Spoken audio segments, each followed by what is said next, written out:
All right.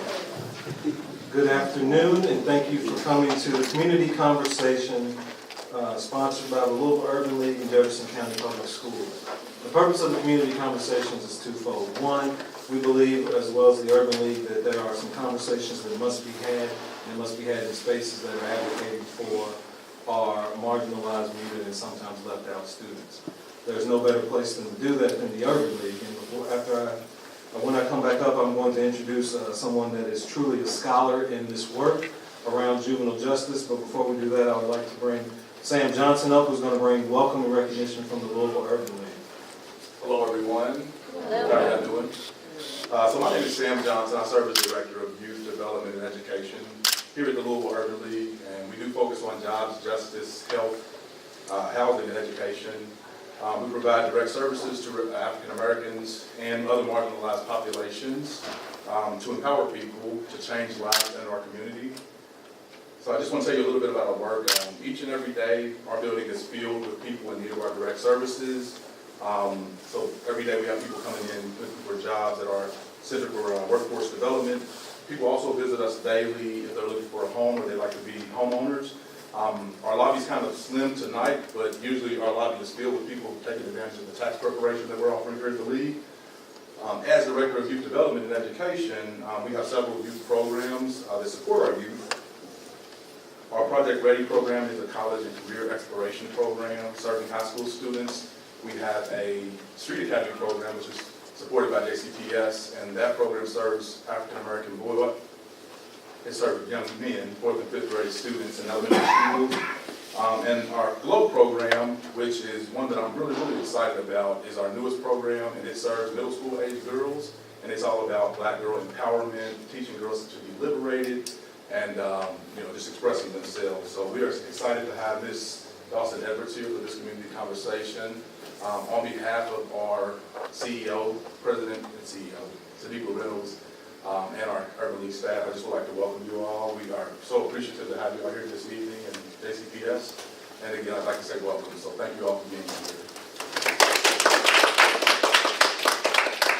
All right, I'm first of all excited personally to introduce someone that I unapologetically say is one of my dearest friends. And secondly, to say that Dr. Dawson-Edwards is a leading scholar locally around the work around juvenile justice. Her scholarship includes restorative practice, juvenile justice, disproportionate minority contact, and school discipline. Behind the scenes, she has probably helped my department in the district usher in things around the code of conduct changes, W.E.B. Du Bois Academy, and some other serious things that we're working on, policy issues that she has helped usher in around the equity and race policy that we're trying to usher in right now. Dr. Dawson-Edwards has been a thought leader for my department and others on what we need to put into that policy to make sure that we are doing things appropriately and needed. She is also the director of the Ann Braden Institute, and she is focused on making sure our girls of color, or girls in general, get access to the things that they generally do not get access to. The title of this is Girls to Gallows, the Pipeline for Girls of Color. Dr. Dawson-Edwards is unapologetic. Most of you all know her, so she's going to say it like she feels it.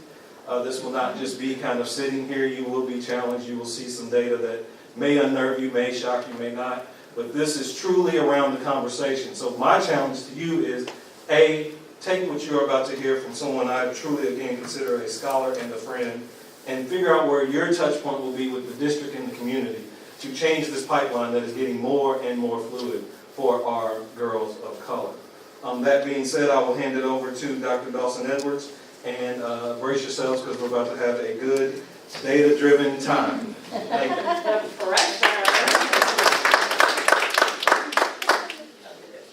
Good evening. I am a mover, so everybody can hear. I'm also loud, right? So everybody can hear me. Abdul, you got me. I told you I'm loud. I'm Cherie Dawson-Edwards. I'm really excited to be here to talk about this topic. I hope that the way that I talk about it is different from other ways that you've seen people present this topic. I think you see that I've changed the title a little bit, and I'll tell you a little bit why I did that. So I was hoping, like John and I discussed the title, and I do a lot of work with students who research this issue or whatnot. And a lot of the literature out there talks about how, oh, things are getting so much worse for girls of color, da da da da.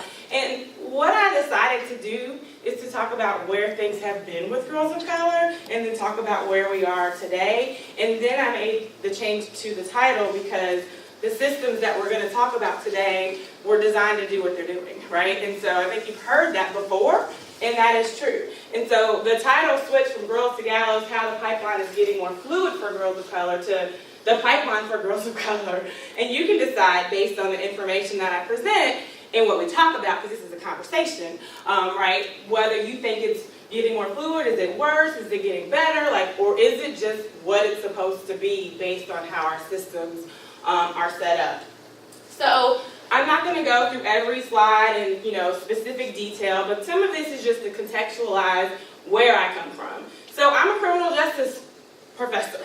I think this is the first time JCPS has brought me in front of a group where I actually get to be just a criminal justice professor, right? And that, while I've done restorative practices work, I can talk about my lane as juvenile justice. I can absolutely say that that is my lane. Now, how it's translated over into the educational setting, I'm going to also talk about that as well. So I do research and I teach on mass incarceration, on the school to prison pipeline. That's what I do. What I teach, research, the service that I do in the community, all of that is under the umbrella of trying my hardest to, even if I can't dismantle it, disrupt it, disturb it, shake stuff up, as my former student says, except I edited it a little bit. I shake stuff up in the best way that I can to try to curb this issue that we call the school to prison pipeline. So let's just talk about what is that. I've had conversations with people in the school system that hated that term. I'm not going to tell you who it was or where I was. Oh, the school to prison pipeline. Da, da, da. I'm like, it really does kind of exist. We have to stop saying, we need more data to prove it. No, we don't. It exists. I'm here to tell you that. I've seen the data. I've used the data. I've analyzed the data. It exists. Now, I can say what's hard for us to prove based on fragmented systems is point A to point Z, right? Because our systems don't talk to each other necessarily. And so I say that to tell you that the data that I'm presenting is not going to be Johnny at Jefferson County Public Schools starts here and ends at the prison. Because one of the things that I know through my research with disproportionate minority contact is that even the systems within the juvenile justice process don't have common identifiers. They don't have any way for us to track Johnny or Jane through the system. I'm working on that too. I think our systems need to talk, and we should be able to track kids and see how the trajectory is working. Now, that's not to say that we can't do it in some ways, but it's not ideal. So what is the school to prison pipeline? It's a collection of policies. It's a collection of practices and conditions. Policies, practices, and conditions. Why I choose this particular definition is that lots of times people want to talk about things that are written down, right? That are codified, a code of conduct. But is that where all of our problems lie? No. Sometimes they lie in practices. And practices are not written down. That's just how people do things. So which is harder to change, do you think? Are policies harder to change, or are practices harder to change? Practices, because where are they, right? Where do they exist? So a collection of policies, practices, conditions, and prevailing consciousness that facilitate both the criminalization within educational environments and the processes by which this criminalization results in the incarceration of youth and young adults. So this dumps it all together. All those conditions, all of those practices, and all of those policies, and the consciousness that people have that lead to this problem. So, I am an educator, and I had to realize that I can't talk about everything in 2 hours and then have a conversation with you all too. Would I have loved to spend a whole lot of time on intersectionality? Yes, I would love to go through it all, and talk about it, and talk all up here, but that's not what this is for. So I have a very brief definition and slide on intersectionality, because when we talk about girls of color, and we talk about girls of color experiencing our public systems, we have to understand that we're talking about the intersections and their social locations based on their race and their gender, and often their social class. So intersectionality theory, I can say, okay, Bell Hooks, Kimberly Crenshaw, we can go through the list of people that do intersectionality stuff, but a very simple definition by some people that do work in this area, they say that it's analyzing inequalities and identities of race, class, and gender, that they should occur simultaneously, not in isolation. So when we talk about this stuff, we can't just talk about boys. We can't just talk about black or white. We have to talk about those things. As a researcher, I think about, interactions. It's race times gender times, I think in that term, but that's what intersectionality is. This quote by Morris says, "Black girls are left in a nebulous space between men and other women, where they are rendered not only visible, but powerless to correct a course with opportunities that respond not only, I have double. not only visible, but powerless to correct a course with opportunities that respond to their triple threat status as female, as youth, and as a person of African descent." So female, youth, and a person of African descent. So, I'm going to start with this slide, and you're going to see that I end with this slide. So one of the most powerful pieces of literature out there right now is by Epstein et al. And they talk about, they did a study where they measured how people perceived black girls, right?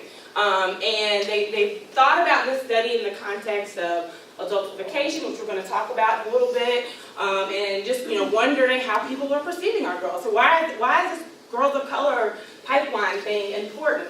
And so this is these are the results. Black girls need less nurturing. Black girls need less protection. Black girls need to be supported less. Black girls need to be comforted less. Black girls are more independent. Black girls know more about adult topics. And black girls know more about sex. Black girls. This is how adults perceive black girls. We don't need nurturing, protection, support, comfort. We know all the stuff about sex and adult topics. That's how people perceive. I encourage you to read it. I'll give you the citation. It's some craziness. So, but you can't see very good. I'm sorry about this slide, but when I read this summary of the Epstein piece, it reminded me of a picture that I've been using for a long time. See this book? I've been using this to teach with for a long time. So this is a picture of a study from the early 1900s. So this is where my criminal justice overlaps with how I'm thinking about girls in different public systems. And so this is a picture that a criminologist, an early criminologist named Houghton, drew, and it's called Rankings in Rape. Rankings in Rape. So let me just tell you what this is. So these are the rapist, and that's a white woman and how she responds in victimization. So the rapist clearly just throws her over because she can't fight back. This one, who's foreign parentage white, she's fighting a little bit, and these are white men from different, whether they're foreign parentage, old American, whatever. Mind you, this is early 1900s. But let's get to the black woman, right? Because you may not be able to see this. This is how white women, they're victims, right? They're getting, the rapists are getting the best of them. What is the black woman doing? Can you see? She's like, ah! She's fighting and winning against her rapist. Against two. She's got two, and she's still fighting them off. What does that say to you? Some people might say, well, black women are badasses. No. What does that say? They're denying the truth totally. What's the truth? What does that mean to you? The truth is women of color have been raped and white men have gotten off with it for years. Okay. What else? Treat them more violently. I'm sorry? Treat them more violently. That you can treat black women more violently? Yeah. Okay. What do you say? That black women possess like superhuman ability. That we're superhuman. So we don't need protection. We don't need nurturing. So in 2016, Epstein is finding these things. This is like it was published in 1939, but I believe he first presented it in like 1907. We still think that? Like, later, we still don't need protection or nurturing. I also want to read you a passage from this book that I usually teach with, and I didn't put this slide on here, but this is from a criminologist in the same kind of time period named Lombroso, who studied skulls and stuff like this. This is what he wrote about black women. It says, when Lombroso took on the task of explaining criminality among women, he again saw race as being an important contributor to crime.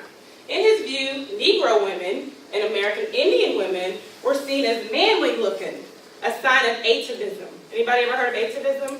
Atavism is a throwback to evolution.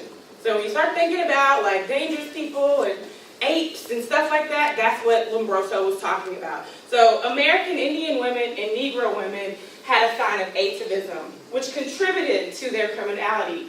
And he says, and I quote, "It is difficult to believe that these are really women. So huge are their jaws and cheekbones.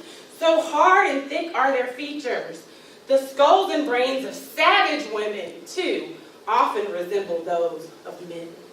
So I'm putting this in context because as we start talking about how we look at black girl childhood versus black womanhood, I think you're going to see that it's almost one and the same. Anybody know who that is? Who is that? Centoya, right? Anybody say what happened to Centoya? She was in the news a lot last year. I've been teaching about Centoya since 2014, so of course you know me, the snobby professor's like, where y'all been? Centoya been locked up, but Centoya's still locked up. Anybody know her story? She was a victim of human trafficking, and she killed her trafficker when she was 16, I think. In Nashville. So at 16, she was convicted, tried as an adult, and she's still in prison. But did you hear what she said? She was being prostituted as a 15-year-old, and her John, right, a white man, picked her up, and the idea was that she robbed him, then killed him, right? And they called her a child prostitute. Is there such thing as a child prostitute? It is if you adultify her. There's no such thing as a child prostitute, right? Children can't give consent to grown men to pay for sex with them. But that's what Tennessee said not that long ago, that this child prostitute murdered her John. What about this? This is a black girl in a bathing suit. Do you remember this video? Yeah. What happened there? Coming from a swimming party or pool party in Texas, neighbors called, rowdy, police showed up, he threw her down. He threw her down on the ground, put his knee in her back, and drew his weapon for everybody else that was trying to intervene, right? And these were all teenagers. So she has on a bikini. So she's a big threat, right? I read an article, she weighs like 100 pounds. And so again, would you be treating a girl of another race or ethnic group that's 100 pounds in a bikini the way that you handled her? And I don't show the videos because I feel like it's exploitative. Like, that's just disgusting. All right, this one just came out last week. Anybody read about this? What happened here? I mean, the title kind of. I didn't cut the title off, right? That messes up my quiz. Anybody read the article? What happened here? Well, she has too much shoulder showing. And so they kicked her off the bus and left her. They didn't kick her off the bus like at school where there's like supervision. Like, they kicked her off the bus and left her. So I have other pictures throughout the course of this conversation that I want to show you, but I just wanted to, illustrate early on what it means not to be protected, what it means not to be supported, and what it means to not be nurtured. So the next slide just kind of talks about some of the concepts that we'll talk about, right? So girls, I'm just going to be, as John would say, unapologetic. I'm talking about black girls today. I'm not saying only black girls, but black girls matter today. And that's, when I say girls, that's who I'm talking about, okay? That's what I'm talking about today. And that's not to say that in another arena that somebody else can't talk about all girls. But today I'm talking about black ones, and I'll tell you why. Gallows. I think I'll define this later. I think you saw in the first slide I had like an imagery of the gallows, but I'll talk about that in a little bit later. Exclusionary discipline, we all know what that means, right? Suspension, placement in alternative schools. In some districts it means expulsion, but we all know what? JCPS, nice little kids, right? No, they don't. They push them out, but they don't expel them all the time. All right, adultification, I have a couple slides on that. We'll talk about that, and I'll say that a lot. And then public systems. So I had a really hard time narrowing this down to just 2 systems because there's so many public systems that overlap for our girls and our girls of color. I really, really struggle, but I did narrow it down, and I'm only talking about juvenile justice and education. I'm not talking about child welfare, I'm not talking about mental health. I wish I could, but not in this time. So maybe part 2, the fall, we can talk about the other systems. I did pull a quote from our colleague, Dr. Matthews, dissertation of Dr. Melissa Perry Harris, who says, the pathologies causing inequality are not located in girls of color. The pathologies are in unjust systems. So what I charge you with as we continue to have this conversation is while we think of solutions or ways to, counteract these issues, we've got to stop putting it on the girls. What are we doing, right? What are we doing? Because some of this stuff that I had to pull, I talk about this stuff all the time. When you have to compile it all together, you're just like, oh, this is really gross. And how are we going to, yes, we need to empower girls. I have a little black girl at home. You'll see a picture of her because I have to make it personal at some point, right? But what are we doing? And so I think some of the information I'm going to present is what people have done in the past, in the history. We couldn't do things. People were trying to do things. Adults were trying to do things for our kids of color. And then finally, I'm going to talk about disproportionate minority contact because that research is what led me into doing this type of work. So first, adultification. So there's 2, types of definitions for adultification. I'm only going to really use one, but we'll talk about both of them. So it can be a process of socialization in which children function at a more mature developmental stage because of situational context and necessity. It can also be a social or cultural stereotype that is based on how adults perceive children. So what? A social or cultural stereotype on how adults perceive children. So as we talk about girls of color, while certainly there are instances where we have to take on more mature roles, and we may act more, mature developmentally because of responsibilities that we have, I want to talk about those stereotypes on how people perceive our girls. So adultification in this context supports a false narrative that our kids' transgressions are intentional and malicious instead of just stupid kid stuff. Just regular stupid kid stuff. Somehow, when you put on the body of a black child, your stupid kid stuff may become dangerous, or threatening, or confrontational, or non-compliant. But if you take it off and you're no longer that, then you get to be stupid, right? And that is a problem with adultification. In addition, and I have an example about this. I have a niece who's 12. She's the same height as me. She's pretty developed. She's 12. Every time we go to anybody ever been to Mid-America Sports place where they play like basketball tournaments and stuff, volleyball? Well, my son plays basketball. My niece helps me with my 3-year-old daughter. Every time, do you know they want to charge her as an adult? I'm like, she's 12. If she's walked in with my daughter alone, they think she's her mother. She does not look like her face. If she speaks, you know she is a child. All you see is a tall person, black person with some boobs, and now she's a mom. She's 12. She goes to Mountain Middle School. She's an AP student. She's in the Bay Club. And I'm not knocking teen moms. They are survivors. They do great, they accomplish amazing things. But my 12-year-old niece is a 12-year-old niece who helps me with my 3-year-old daughter. So certainly our black girls are adultified. They are perceived to be older.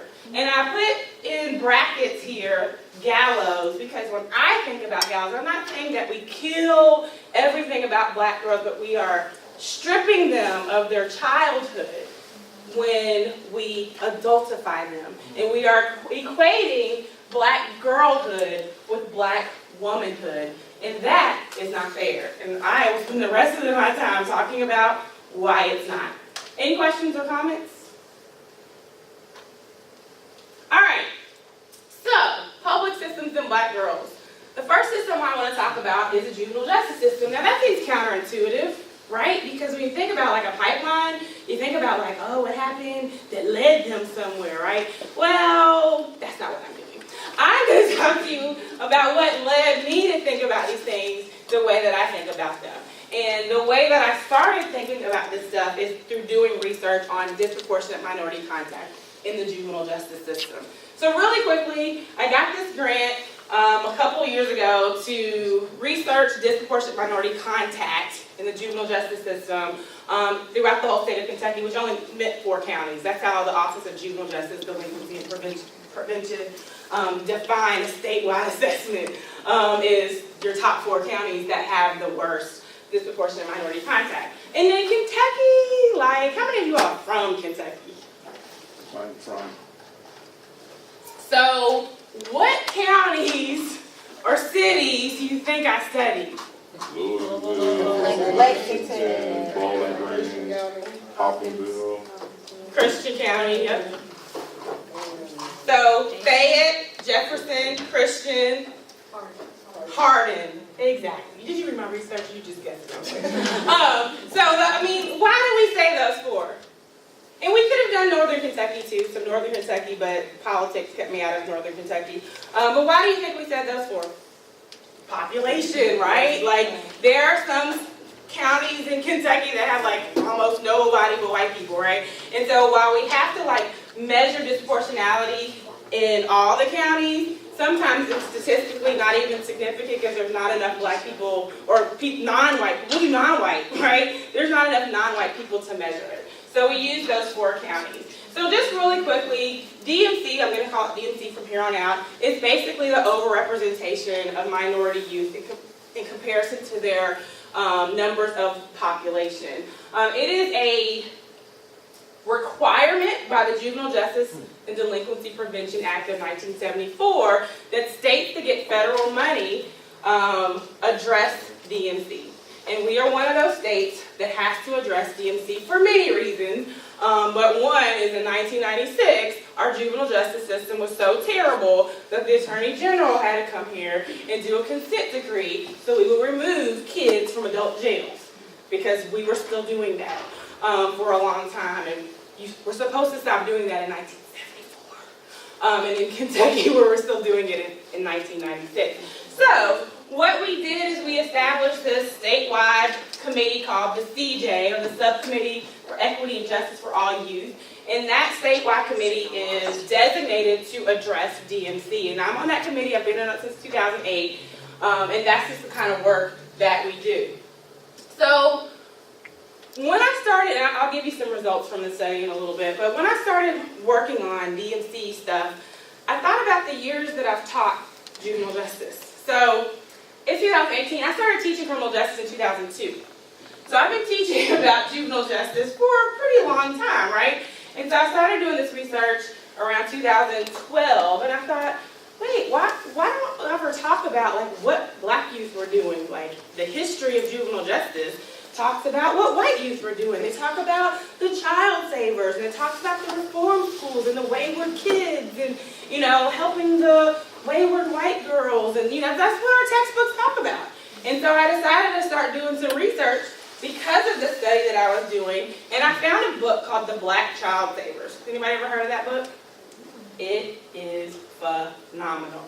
It's called The Black Child. Don't get it confused with The Child Savers. That's the white version of the history. The Black Child Savers is what I'm going to talk a little bit about right now. So when I talk about our kids, and I'm going to talk about black youth for a little bit, right? And then I'll try to talk about it differently based on black girls. When we talk about our black kids historically and how they are treated from a punishment scheme, we've always been treated differently. They've always been treated differently. So beginning back in slavery, black boys and girls were imagined as chattel and were often put to work as young as 2 and 3 years old. They were severely punished for exhibiting normal childlike behaviors. After slavery, black youth were subject to institutionalization longer. So they were incarcerated longer because there was nowhere else to put them. They were also part of convict leasing. They were also part of chain gangs. So white youth were in houses of refuge and places like that. And our youth were still being punished like the adults were. So in this book, The Black Child Savers, they talk a lot about Jim Crow juvenile justice. I love that term. Jim Crow juvenile justice. So what is Jim Crow juvenile justice? What is Jim Crow? Who is Jim Crow? Or what is Jim Crow? The concept. Converse with me. Segregation.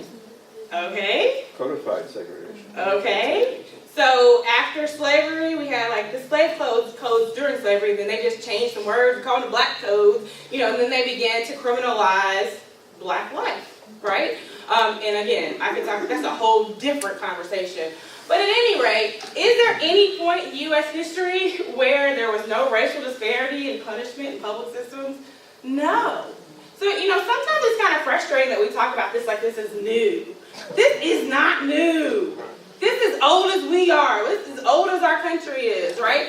This is not new. What do we really know about the issue? And where were our girls? And so this picture is from 1908. These are black kids in a field, but they're not like, they have on like stripes, the prison stripes, right? And so that's how our kids were being treated in 1908. So there's a progressive era in juvenile justice. And this is when there were quite a bit of white reformers who wanted to figure out a way to work with wayward youth and make them better and reform them so that they could be law-abiding citizens. Every juvenile justice textbook talks about the progressive era. None of the ones, except for the Black Child Savers that I know, talks about where the black kids were during this progressive era. So, post-Civil War justice system was plagued by convict leasing. Everybody know what that is? What is convict leasing? I'm a teacher. What was convict leasing? Or is, you can Renting out argue. prisoners. Huh? Renting out prisoners. Okay, so they leased out prisoners, right? And where do they get all these prisoners from? Vagrancy laws. Huh? Vagrancy laws. Vagrancy laws, pig laws, crimes of moral turpitude, and those were all laws that black folks or newly freed black people would likely commit. So they were like lower level dumb things, and they would just be leased for years or until they died. And so sometimes people argue that this period of time in criminal justice was worse than slavery, or slavery by another name, because, and I am not condoning slavery, but as a slave you were property, and there was no interest in working you to death. As a leasee, you were not property, and guess what? There's another one I can rent after you, and that was how people were worked. That is how our children were worked as well. Between 1904 and 1910, the number of incarcerated black adults and children dramatically increased. In 1904, black girls represented 15% of juveniles incarcerated in public institutions across the nation. By 1910, black girls' incarceration nearly tripled to 39%. Now, there's a little note you may not be able to see at the bottom. For white girls in that time frame, their incarceration decreased from 84% to 60%. So that's the progressive era. Now these eras kind of overlap, just like everything. The Vanguard movement, also called the Black Child Saving Movement. So why do I include this? I include, anybody in here in a sorority or fraternity? Anybody? Anybody? Okay. I include this because the Black Child Saving Movement was was black folks who said, you know what? We're tired of our kids being on chain gangs and being convict leased or being treated this way in these reformatories or whatever. Let's create our own. Let's create our own. I don't know if you can do it in 1907 in Alabama. I don't know, can we do something radical and innovative in 2018, Louisville, Kentucky? I think we can. So anyway, Alabama black club women, I love this part. The state wasn't doing anything. They gave $50,000 for a white institution and would not allocate any money for a black institution. And these club women raised money. They raised $2,000 to purchase 25 acres to build a 6-room cottage for black delinquents.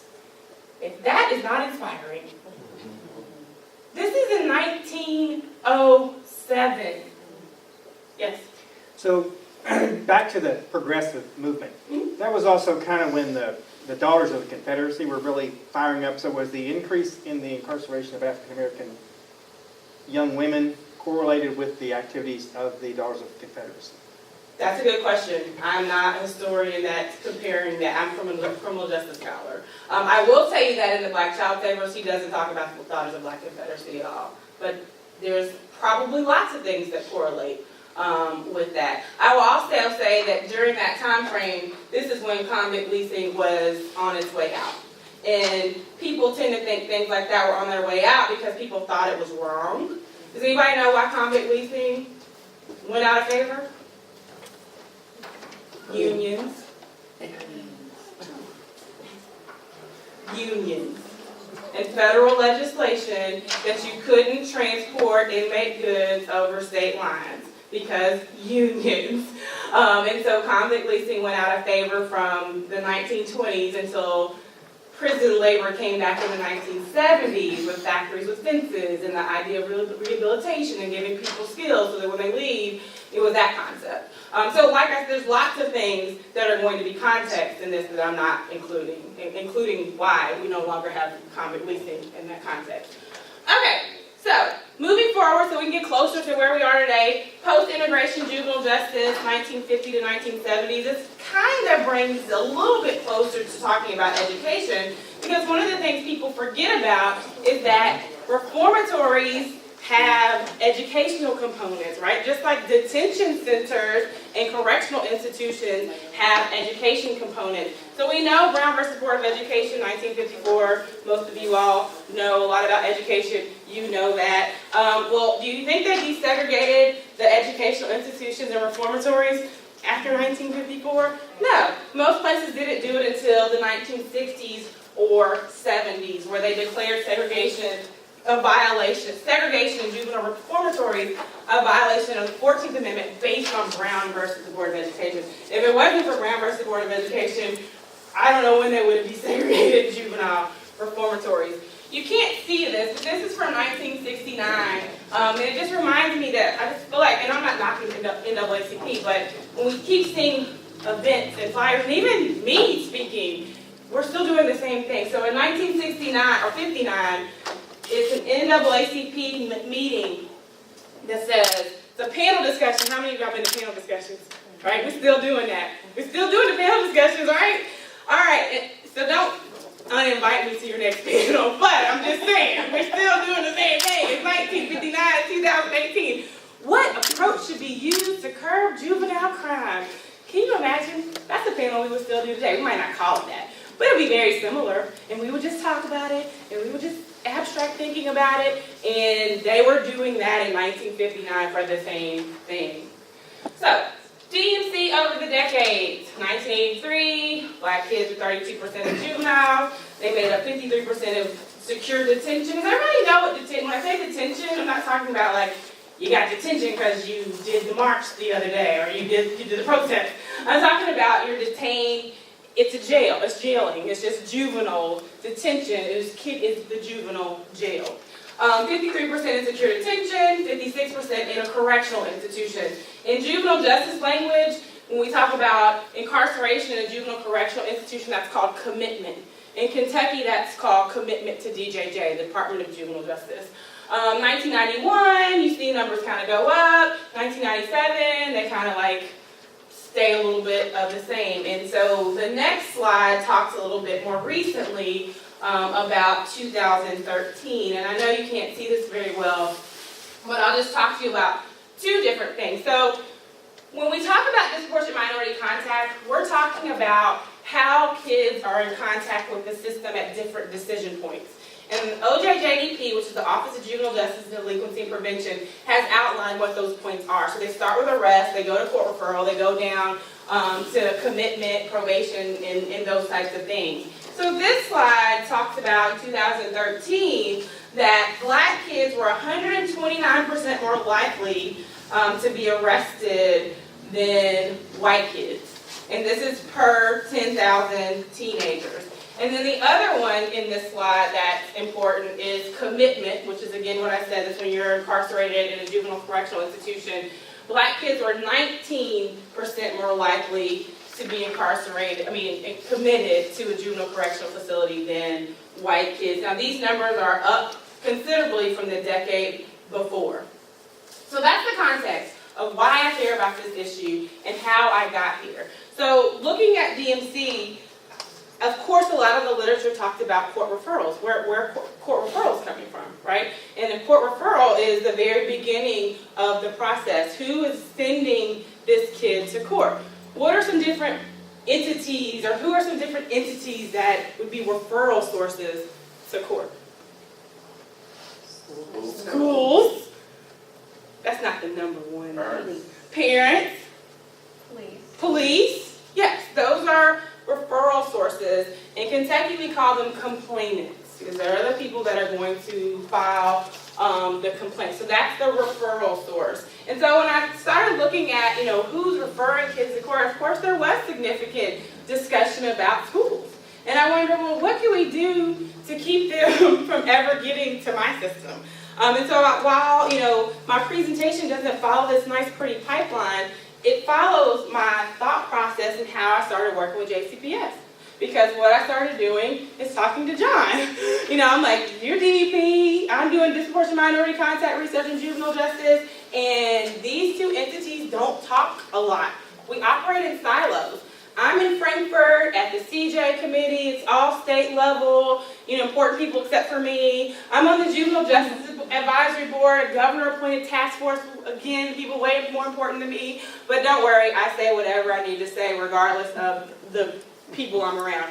And I'm like, nobody here is talking to people on the ground, right? I even had my sister, I tried to appoint her to one of the committees, but guess what? It doesn't really work when you're a principal to drive to Frankfurt in the middle of the day, right? And so she couldn't really do it, but I did get her appointed. And I was like, we have to get educators here because we're talking about them. And then I found out, guess what? When I went to Code of Conduct, y'all were talking about us. And I was like, I guess we're not talking together, And so that's how I ended up doing this work and looking at what some researchers call DMC and school discipline. And that's not a common term that people use, but there's research out there that talks about DMC and school discipline. So let's talk a little bit, shifting gears, it's still talking about DMC, but girls' trauma and the justice system. African American girls constitute 14% of the general population, 17% of student population, nationally, but 33.2% of girls detained and committed. And so these are different studies, so it's not all, the same study. So at the arrest level, there are 43% of all girls arrested, 1.2 more likely to be detained than white girls, 2.7 times more likely to be referred to court, and 31% of all girls referred to court. So those are some, staggering numbers.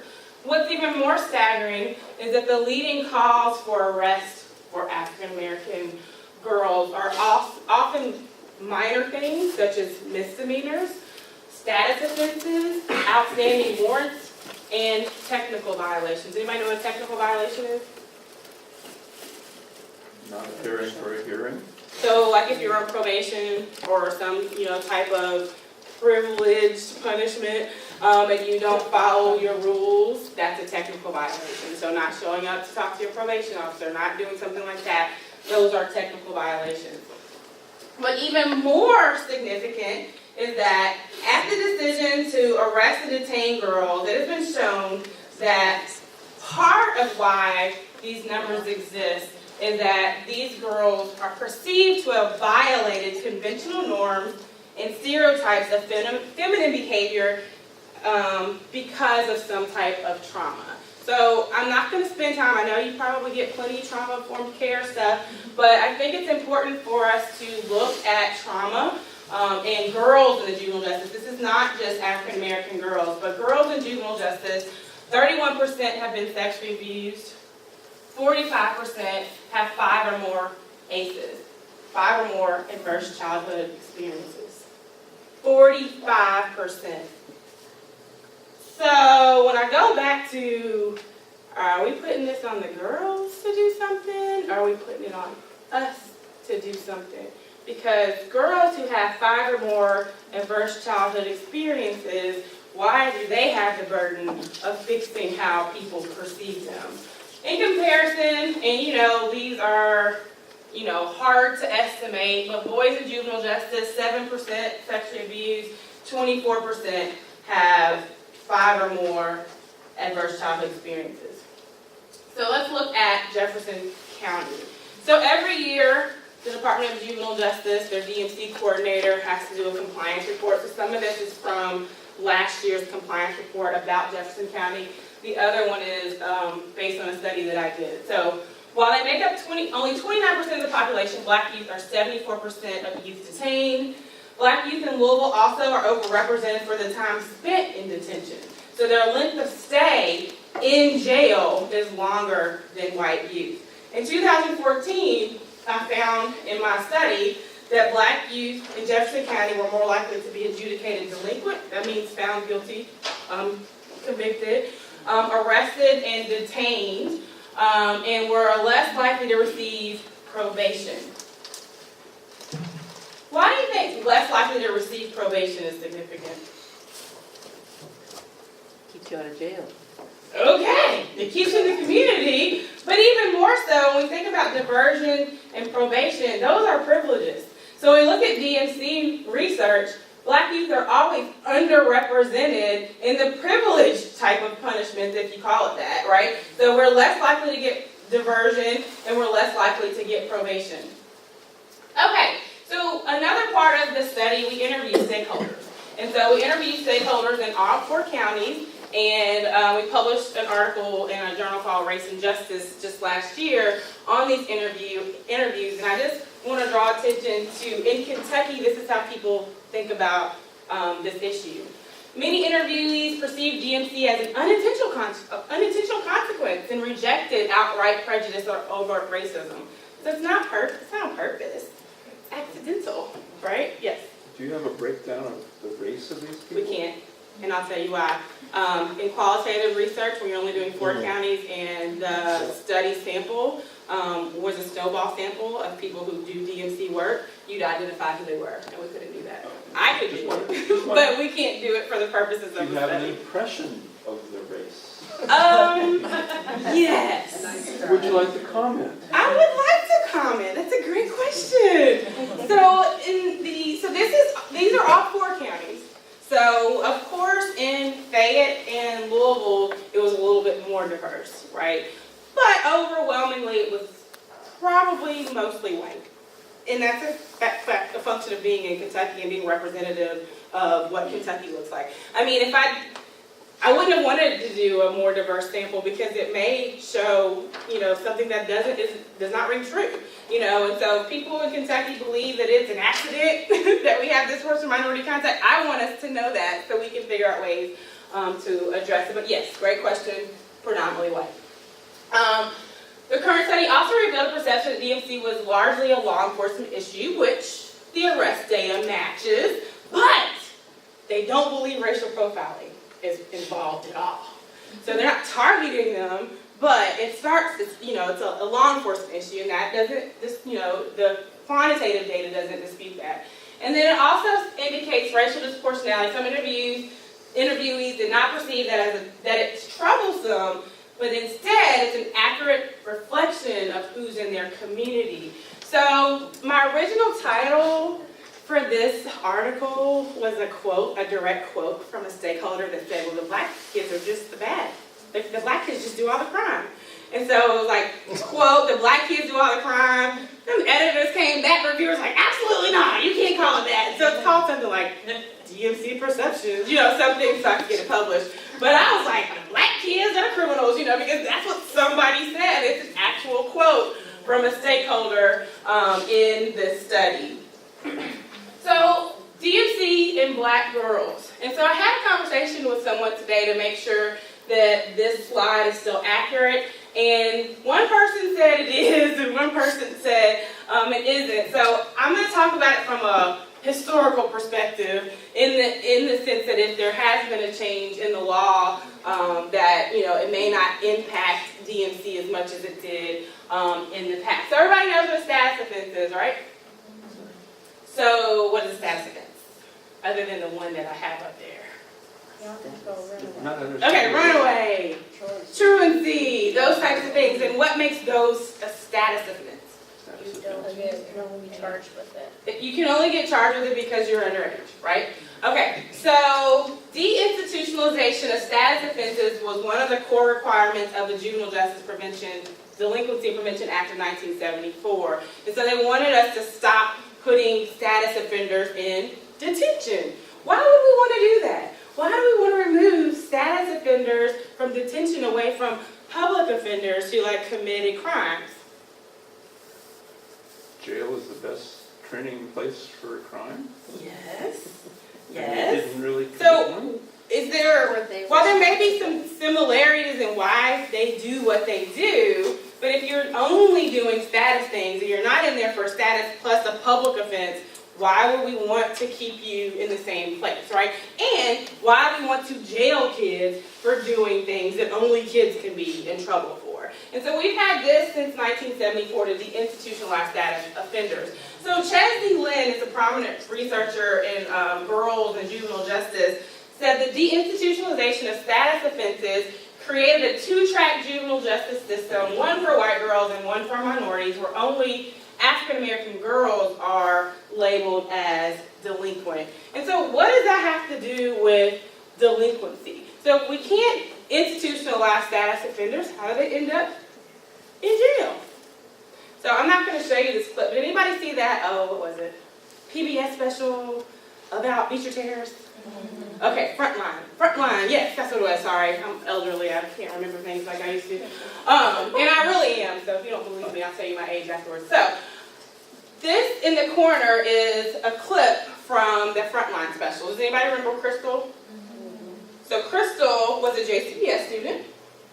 Crystal was a student at Buchel at the time, Buchel Metropolitan High School. So for those of you who are not long-termers like me in Louisville, or if you haven't worked for JCPS for a while, then Buchel was our alternative high school that they combined with the middle school to create Minor Daniel Academy. And so Crystal, I show this and I usually talk about this because she's an example of how persistent or habitual truancy can land you or could land you in detention. So when the judge says you're not going to keep missing school, you have to go to school, then there was a policy that you could use a valid court order to hold them in contempt. And you can hold them in contempt and then place them in detention. So you couldn't place a kid directly in detention because they were truant, but we had a workaround where you could do that if they violated the judge's court order. And so that is why DMC and black girls and what Cherie Dawson is an important piece because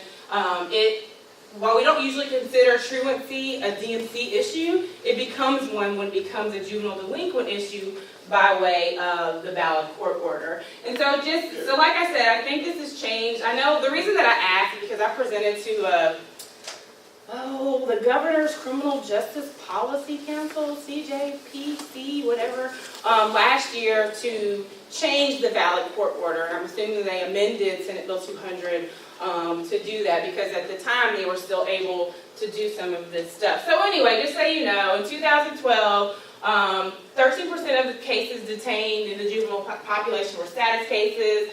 Of those, 80% were truancy. Habitual truancy in Kentucky, in the presentation I did November 2016, 45% of habitual truancy was black, and 44 was black, and 45% were white. Okay, so shifting gears to the next system. How many of you all work in education? Okay. How many of you all work in justice, juvenile justice, or did? Okay. Imbalance. All right, so disciplining black girls. I start with this because I talked to you about the concept of DMC in school discipline as being something that people haven't really talked about yet. But Nicholson, Crotty, and Associates said, observed patterns of racial disproportion do not correlate with higher incidence of disruptive behavior by black students, and therefore conclude that disproportionate minority contact in school discipline is due in part to differential treatment of students of color by teachers and administrators. What do y'all think about that?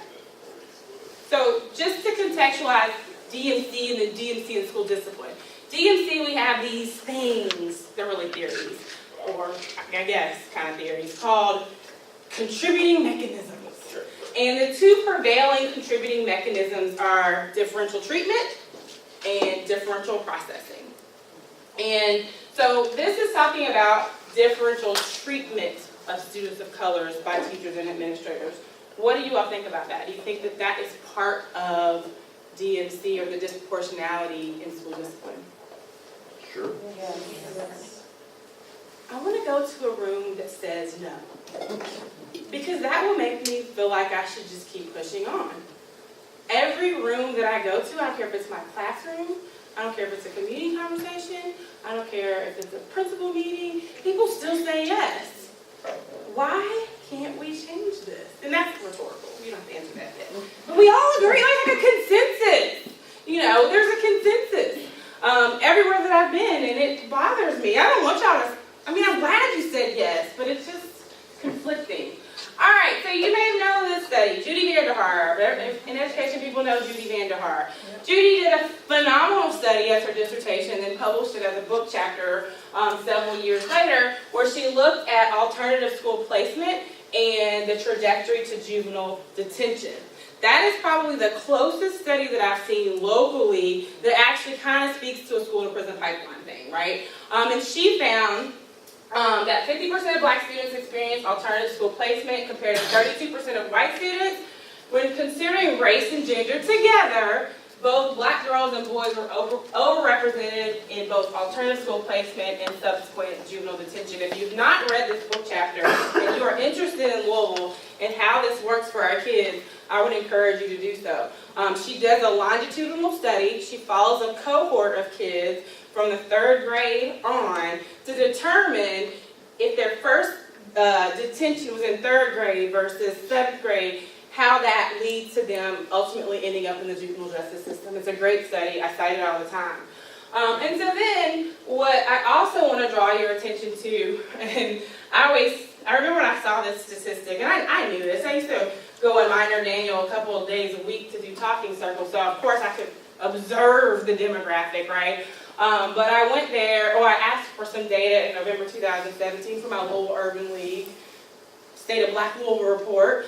And the demographic of the school on that day, as you know, it changes, was 55% black males and 37% black females. That is bolded, italicized, and underlined. And this is why. We have people in this community complaining about the Du Bois Academy. Oh, you only want to deal with black kids. Why aren't you doing a school for the troubled black kids? Hello? This is the school, right? So why aren't you raising hell about what, and mind you, I will always say this, because I was in Minor Daniels for the first year and a half that it existed, several days a week, those people work hard, and lots of them love those students. So I'm not knocking them. But what the community needs to understand is that we do have an all-black school for troubled youth. It exists. It's called Minor Daniels Academy. These numbers do not lie. So when people want to complain about a Boys of Color Academy or hopefully a Girls of Color Academy, then tell them to go do some work there or invest some time and resources there, because that is your trouble school for black kids in this community. And I will say this, I loved those kids. I did it voluntarily. I went there twice a week, and I did talking circles. I had boys, I had girls. I did have, Vanessa and I, we had a big circle of boys and girls one whole spring. And you learn some interesting things talking to kids who are experiencing this pipeline.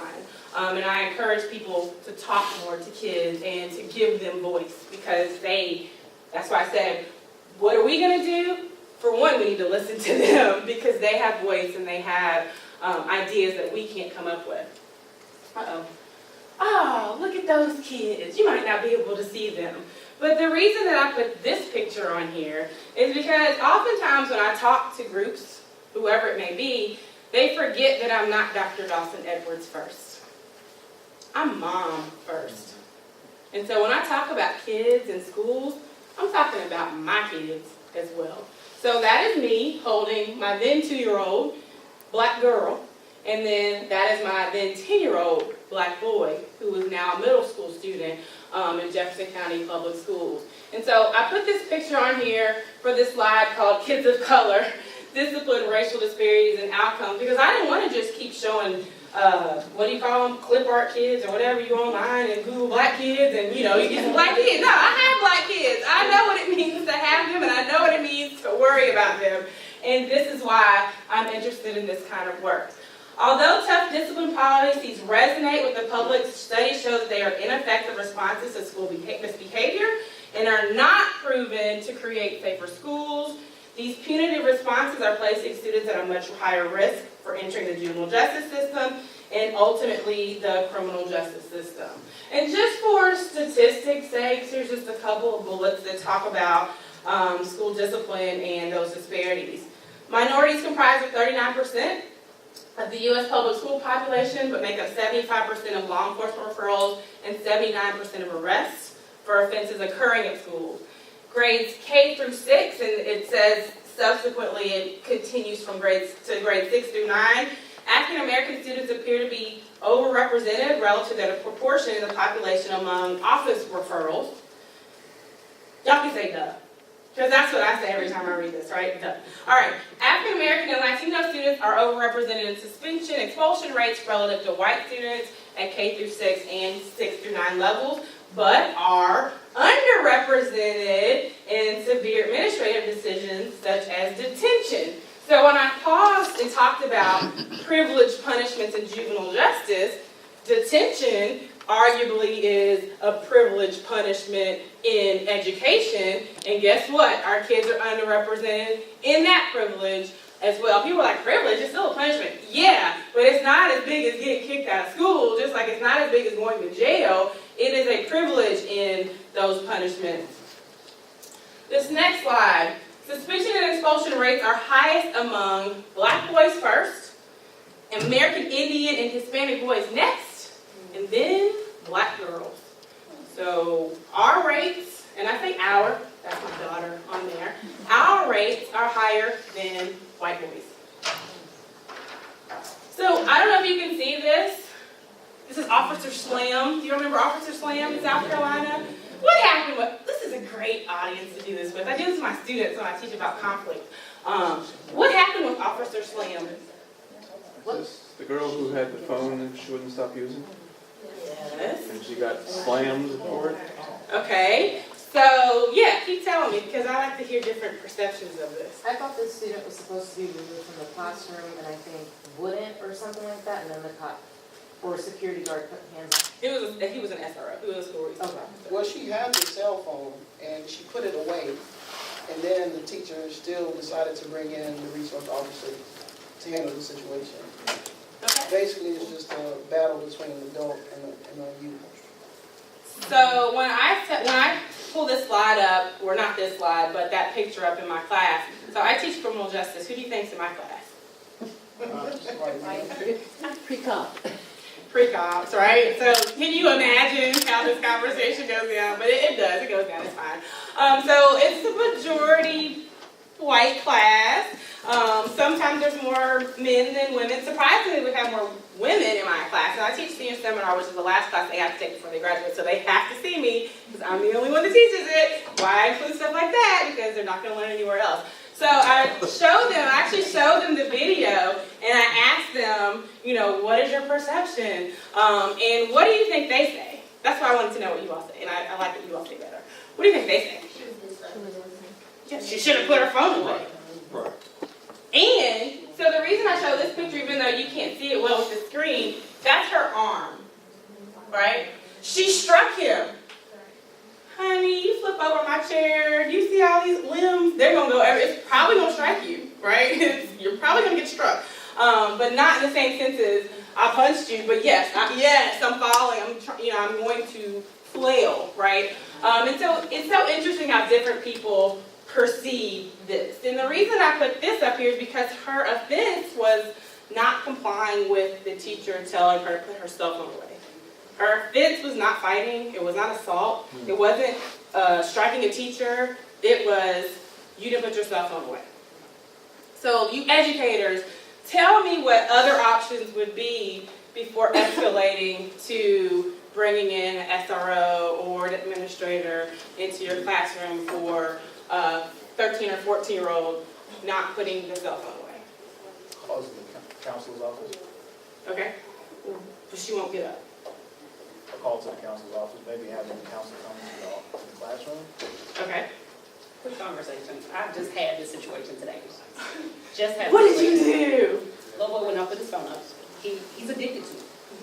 Put your phone up, put your phone up. And it got to the point where I just said, hey, if you can give me your phone when you walk in class every day and not be distracted and behave, you will leave at the end of the day with a bag of chips. It was a negotiation. Just so that way I didn't have to call a counselor, I didn't have to call the AP, I didn't have to call home. So therefore it never escalated to a point to where he felt as though he was being disrespected, his property was being taken, and we came to a mutual agreement. Okay. I also think that in the midst of things, that adults need to utilize planned ignoring, just ignore youth, that if they are not disrupting other students, just let it be. And I think that whenever, that's the issue a lot of times when adults are working with that battle between I'm an adult and I'm right, I said do this, like, those are not your kids, and I think the adults need to realize that you have your kids you have at home, and your family members, and then you have youth in the community that you work and deal with. Well, and at least until the situation settles down and everybody's calmer, the adult and the child, because, I mean, yeah, you're just engaging in a power struggle at that point, and everything's gonna go south from there real quick.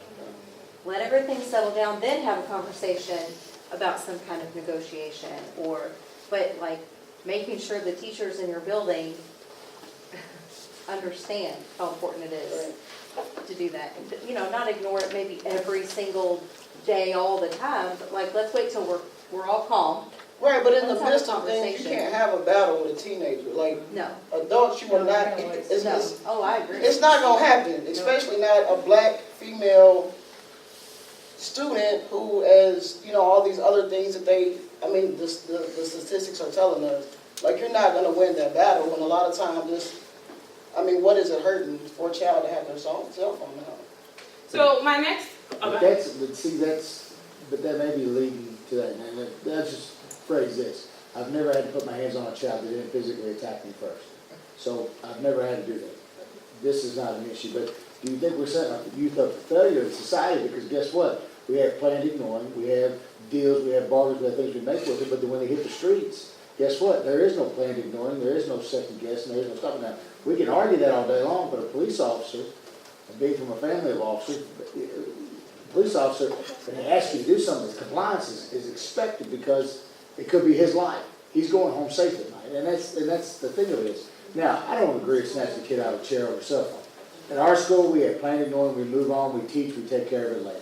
And it works most of the time. But then again, is that real life? When you get into real life and your boss asks you to do something, he's not going to plan to ignore you, she's not going to plan to ignore you. And I know you're saying, well, you're 18 versus 14, but still, when does that set? Are we setting kids up for failure by not addressing the situations in a calm manner? And that's the thing of it is when you've asked a student to leave 3, 4, 5, 6 months, I'll be honest with you, at our school, if we ask you to leave the classroom and you refuse to leave the classroom, It's a simple process. An administrator comes to the room, we clear the classroom, the SRO comes and gets you and removes you from the classroom. And that's our policy, because we don't have time to talk to 1,800 kids to do that. So are we setting our youth up for failure in society because those rules don't exist? They don't exist, so there has to be a fine line of teaching, and there has to be a fine line of respect. It goes back to respect and rapport, really. You know? I have 2 comments. I do think we're not setting kids up for failure, because I could still have that conversation with my student later when we're not escalated about the fact like, hey, when you go get a job and you turn 18 and your boss tells you to put up that phone, if you don't, you are going to get fired. I'm not firing you out of my classroom because you didn't follow my direction today. But then the second thing too is I think about who this teacher was that called that SRO, and they fear their students, because I think a lot of educators don't realize that in the back of their head, they're afraid of some of their kids because they're black. Okay, go ahead. Well, 2 comments. One, I think it goes back to us looking at equitable policies. And then the second, we owe kids a conversation to help them think through and talk through steps. And so they are still children, and maybe they shouldn't have their phone out in class, but we owe them a conversation, a chance for them to think through what could be done and for them to have a choice in what is happening. Okay. I keep hearing this say, like, setting our kids up, but are we also setting up for reality of thinking about, like, as the world is changing, like, how many of us have our cell phones out tonight? As the world is changing and things are changing, how are we changing and evolving in our thoughts and process and how we're teaching and how we're practicing things? Is it realistic for us to always have our phones up? We don't realistically have them up, even at work sometimes. So it's just like, even including that into the conversation of, as the world's changing and things are changing and we're always connected to our phones, how can we work and leverage to incorporate that into the school time? And thinking about what we're doing and teaching in class, as opposed to it's either up or you're out of the class. What about incorporating that into the school? I think we think about things as one way as opposed to evolving as, the world evolves. Yeah, I think, you all make great points, and they're different points, but they're complementary in the sense that, and I teeter on, like, 2 generations, right? I was raised old school, like, you put your phone up, or I was in Brown school though, so, like, we didn't really, there wasn't really any punishment. Like, you did bad stuff and you went downstairs and sat in the conference room. And I don't know how it is today, but back then that's what it was. But I also went to Crosby, so don't get it twisted. I went to Crosby, then the Brown School for high school, so those are very different punishment schemes. But one of the things that I always remind my students as future cops, or some of them already are cops, is that we spend so much time thinking about rules and analyzing and critical and things that are black and white, and we don't spend enough time with creativity and innovation. And that if we're going to change, and if we're going to make this a better place for young people, we've got to get out of our critical thinking analysis box and think about things like that. And I think that's one of the struggles. So when I asked you that original question about, is any of this a surprise or why is it still like that? It's still like that because we're not thinking creatively about things, right? And I'm all about, you owe a conversation, you have a conversation. I'm all about, sometimes, here's one thing, and I used to say this in my restorative practices workshops. I am not saying that there are not times where you have to use some level of force, right? There are certain times that are safety issues, but everything's not a safety issue. And so if your force is the only tool in your tool belt in those times, that's what you're going to use. Yeah. If you have other tools and you have other skills and you're more creative and innovative in your responses, then you can avoid stuff like this. This could have been avoided by ignoring that child, right? It totally could have been. It could have been avoided by negotiation. It could have been avoided by a lot of things. But this incident happened in a room full of kids who were recording it, one of which got charges herself that the ACLU, I'm probably say, sued on her behalf.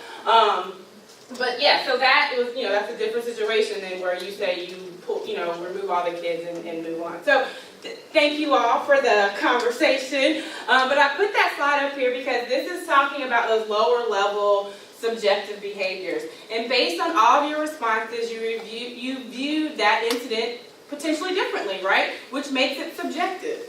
How serious is it to have your cell phone out? It depends on whose class you are in. It depends on whose school you are in. It depends on those things. And so I have up here that oftentimes, discipline is, the disproportionality in discipline appears in these subjective behaviors. We know that, it's not a secret. States like California a couple years ago created laws that said you can't suspend kids for stuff like willful defiance, which was our version of deliberate disruption. Is that what we got rid of? Disruptive behavior. Disruptive behavior. So they're called different things in different districts. So disruptive behavior, is that what we got rid of? Yep. We kept failure to obey, Correct. which is the same. Correct. Okay. Just clarifying. So at any rate, in California, they had legislation, I think it's 2014, where they got rid of suspensions for willful defiance for K through 3rd grade. And then there are cities that have ordinances that say, no, we're not suspending anybody, or districts say we're not suspending anybody for willful defiance. And willful defiance was that annoying, discipline fatigue behavior that you're kind of tired of. So why do I talk about that? Because when it comes to girls of color, we are often disciplined for those subjective behaviors as well. So if you think back to earlier slides talking about adultification and how we're perceived and stereotypes that occur, then it'll bring you to discretionary discipline for black girls. And I do want to shout out Dr. Mathis, who, raise your hand, who was the inspiration for this slide. I was actually on her and I forget, you have a hyphenated last name. Carmichael Murphy? Carmichael Murphy, yeah. Yes. Dr. Carmichael Murphy. I was on their dissertation committee several years ago. Phenomenal work. I was very inspired by the work that they were doing on girls of color. But at any rate, LaRonda's part, or Dr. Mathis's part, was the new Jane Crow. And I encourage you to read her work and then her upcoming publication of her work that we will be submitting together pretty soon about this concept of the new Jane Crow in education. But at any rate, some of her inspiration, I believe, came from Russell Skeeva's work that said educators most often discipline girls for defiance, improper dress, and fighting with another student. One study revealed that teachers sometimes exercise disciplinary measures against black girls to encourage them to adopt more acceptable qualities of femininity, such as being quieter and passive. Being quieter and passive because, we're loud and we don't need support, we don't need protection, we don't need nurturing because we're loud and not ladies. So this last bullet is about an article called Loudies or Ladies, where Morris found that black girls are under greater surveillance for their decorum than white girls. It was a qualitative study that has lots of data about how teachers are perceiving these girls, and Morris did observations in a school for, I believe, over 2 years. And this, you may have seen, and it's not showing up that well either, but this is JCPS's Girls of Color Safety Report Card. And so I bring this up not as a criticism, but I want us to look at these numbers and I want you to tell me what you see. So, non-white girls, white girls, everybody, percent by girls of color. So for assault, and the DP people can chime in if you feel necessary, 80% in this school year, 80.6% of assaults were done by non-white girls at JCPS. 76.8% non-white girls, intimidation, harassment, and bullying, which is such a big dump category. Don't you think it's a dump category? Absolutely. Anyway, it's not DEP's fault. I'm just saying the code of conduct dumps them together. That's kind of troublesome. 61.3% drugs, alcohol, and tobacco. 83.3% dangerous instrument or weapon, with a grand total of they are 76% on this report card. So what do you all see in that? And what do you think other people see in those numbers? Violent offenses. Okay, so you see Violence. non-white girls Violence. doing violent offenses. Well, intimidation, harassment, and bullying can be subjective, let's be honest. And sometimes those things are not necessarily, they might be violent in some ways or intrusive in some ways, but they are not physically laying hands on. Those are the things that happen typically before hands are laid, let's be honest. Okay? And those are subjective, and those are. 76.8% non-white. Yeah, but if I think in terms of the non-white, is that It's 631 for non-white and 191 for white girls. So, non-white girls, 631 incidences.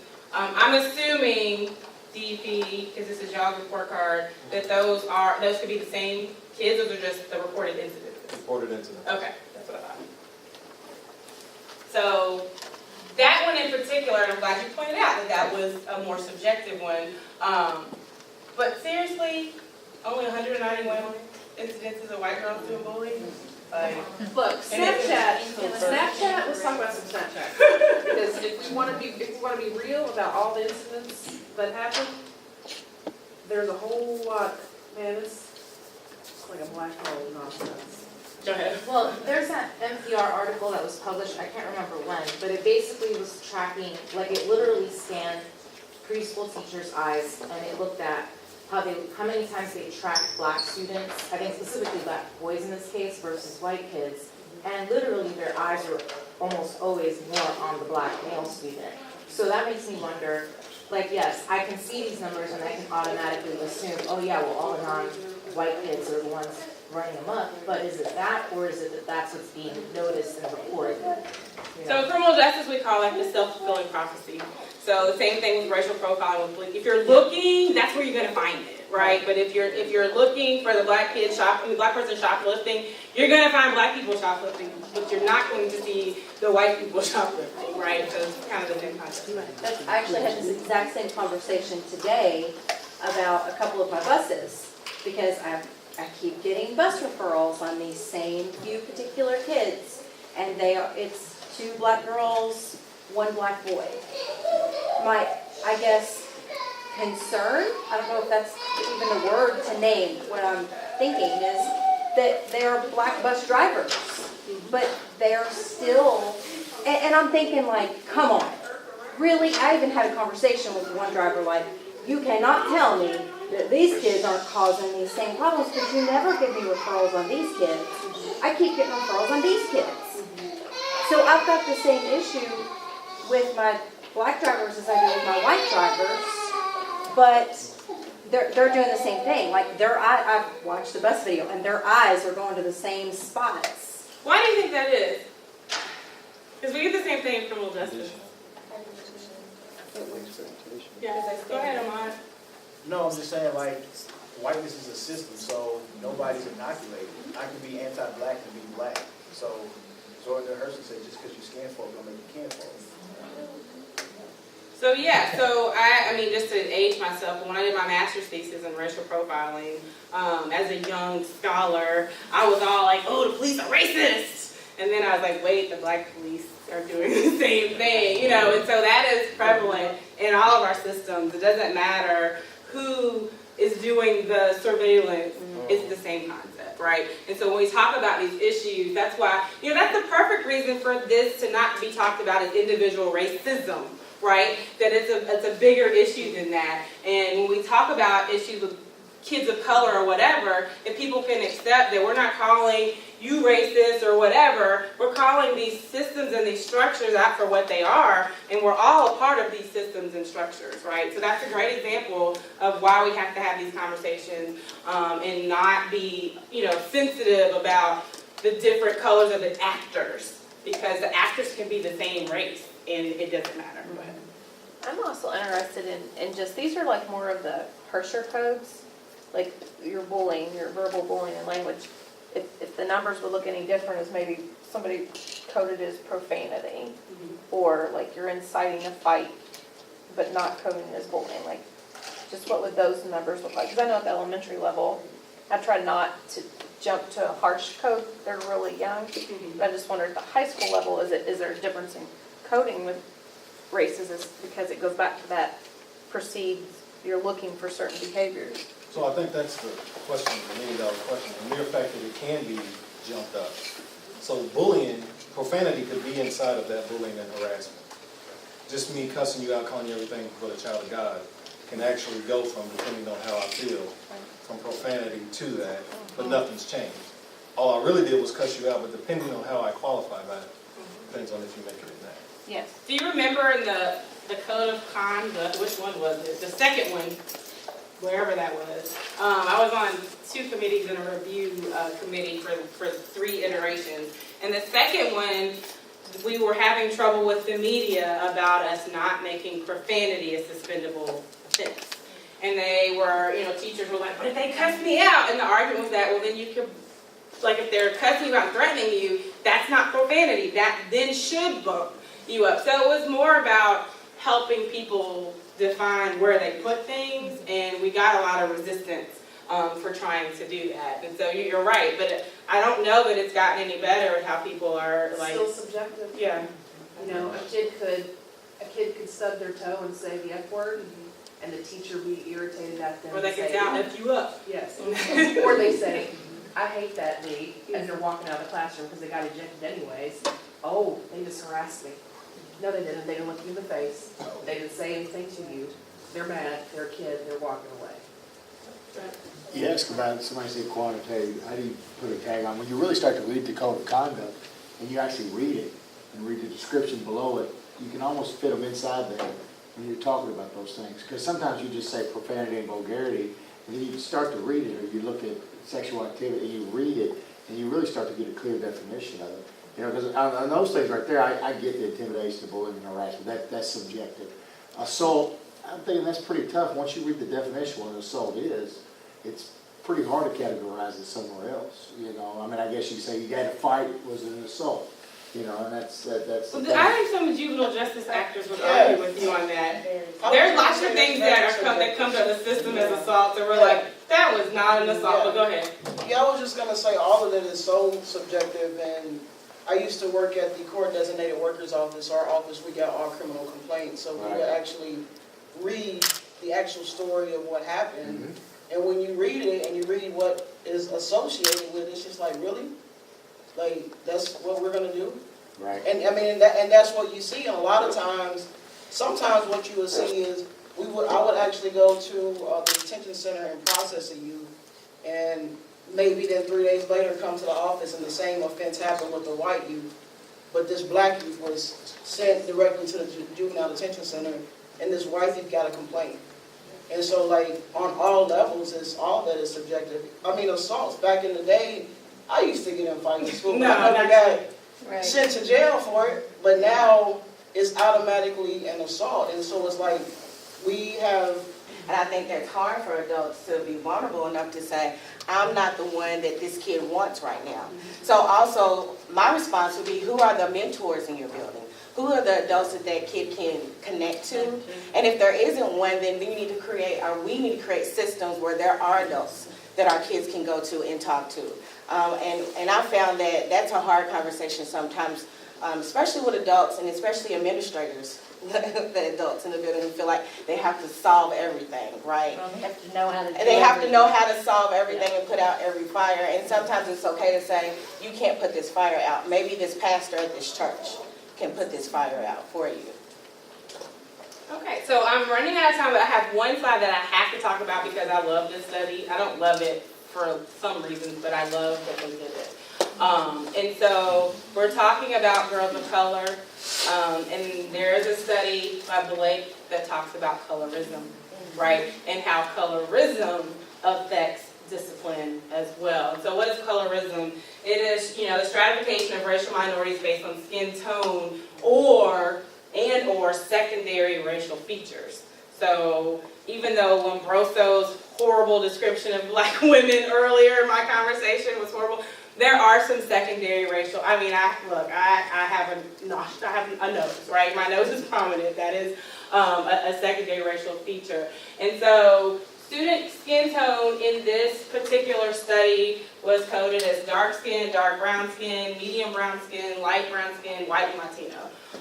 And they found that the darkest skin tone girls were twice as likely to be suspended as black girls. When you talk about like where the eyes go, what people are seeing, darker skin tone girls are twice as likely to get suspended than white girls. Like how crazy is that? So I know John moved to the front of the room, so that means that I am probably running out of time. But I just want to end with where I started, so you can remember that people perceive black girls as being in need of less nurturing. They need less protection, less support, less comfort. We're more independent. We're more all about adult topics, and we know more about sex, black girls.